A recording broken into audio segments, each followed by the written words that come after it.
Welcome to Wintergatan Wednesdays, and today, oh wait, wrong channel.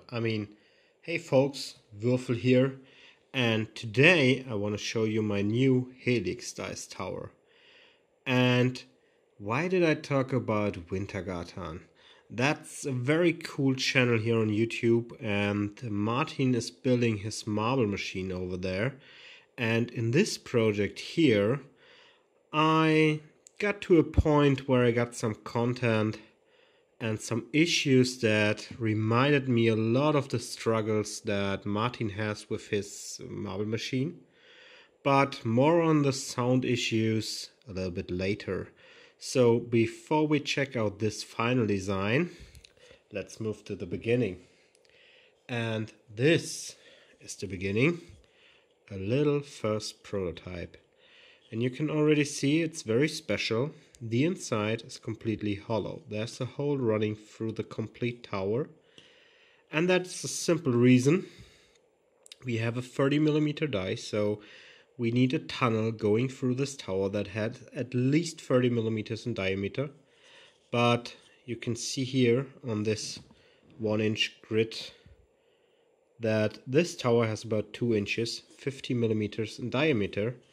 And we want to put something that has a little bit more than half that through it. So you see here, if I put that on top, that our die is always going through the center here. And to give it the room to move in that area, we just need to drill that out. So this is a helix that is cutting itself at the center.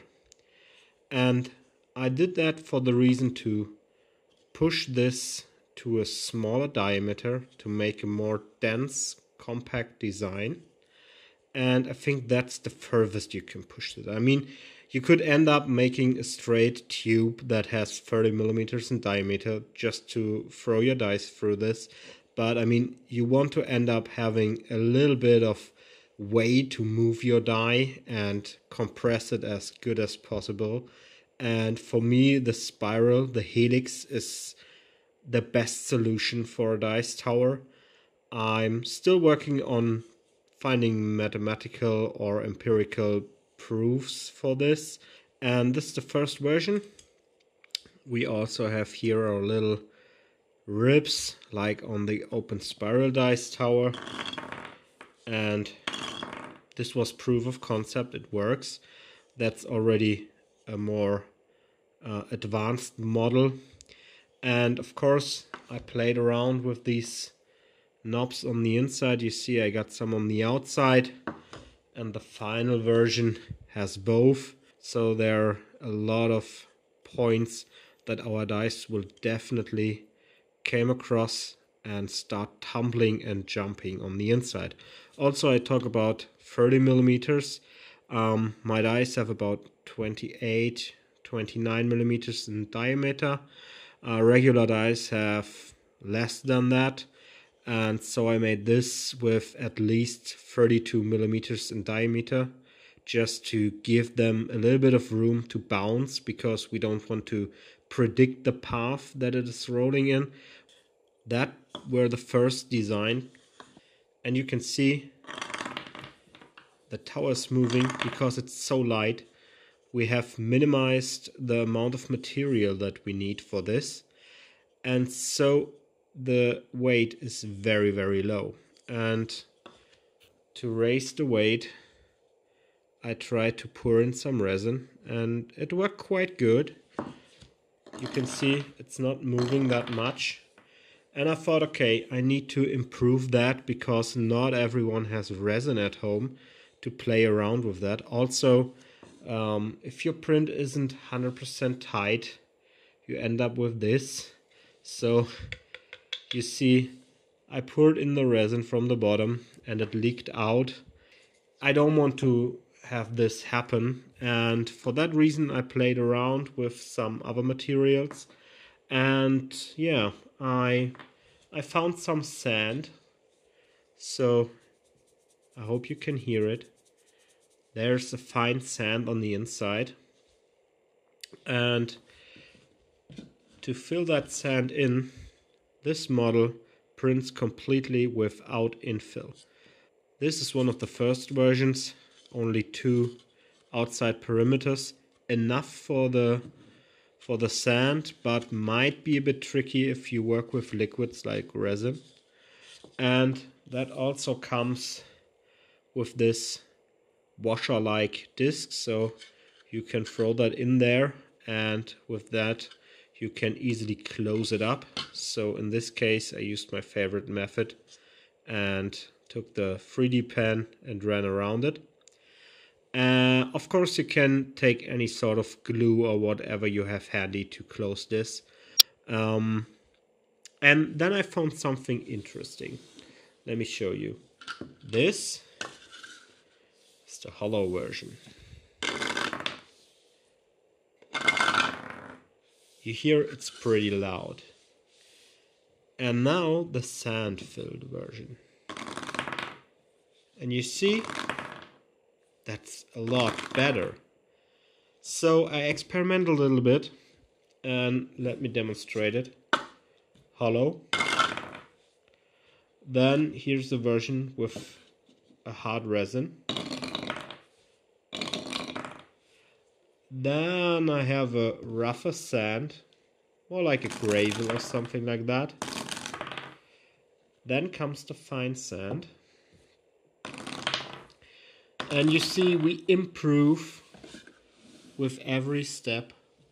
And my personal solution of choice is silicon. Silicon is the best that I found. So this dampens the sound the most. So this is the quietest tower.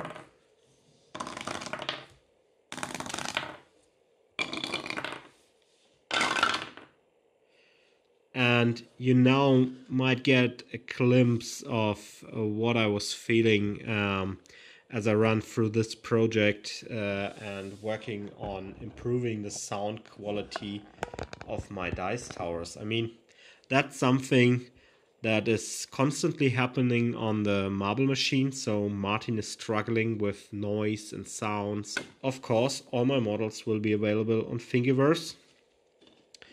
This design was a little bit boring, so I decided to go for something on the outside. In this case, this second helix running through this.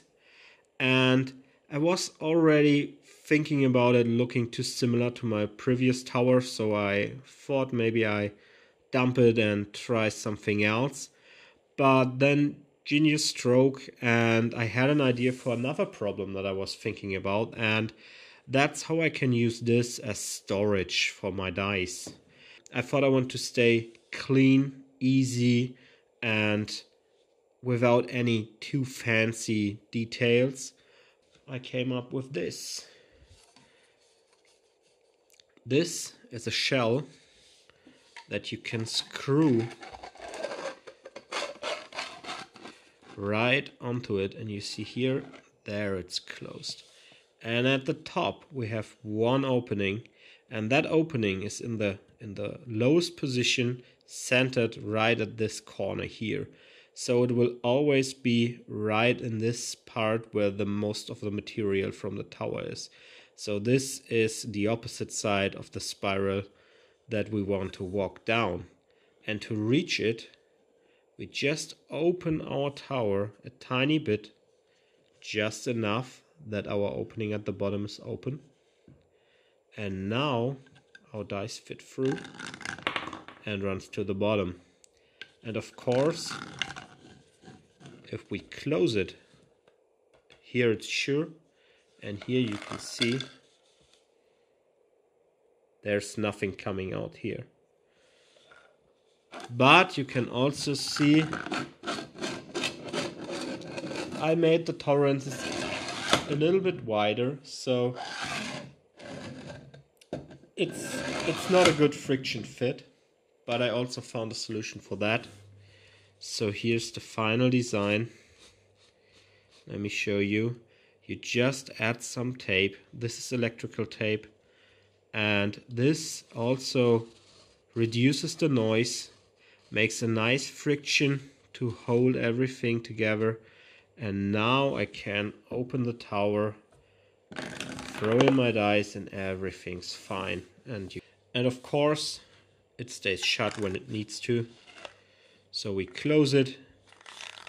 Everything's closed. And nothing is going loose here. So now you can safely transport your dice.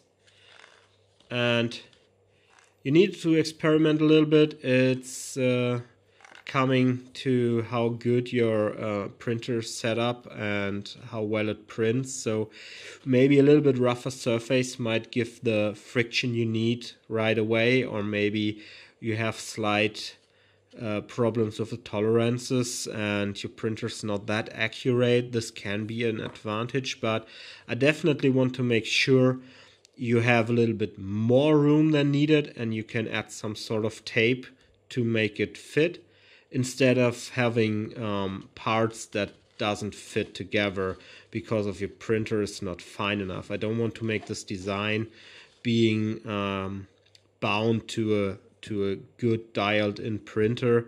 So this should be available for everyone. And this now gives the perfect version to play and store your dice. Put them in, close them, everything's nice and tight, and you're good to go. Nothing comes out on either side.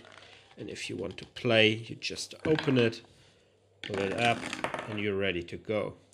So thanks for watching, and wish you a lot of fun with the printing. I wish you a lot of fun with all the towers that you make. I can't wait to see your results. If you have any tips, tricks, or anything that I should consider to improve this, let me know in the comments down below, or comment on the thing right on Thingiverse. And also go and check out Wintergatan and his crazy marble machine. And I hope to see you on the next one. And until that, happy dice making and happy printing. Bye.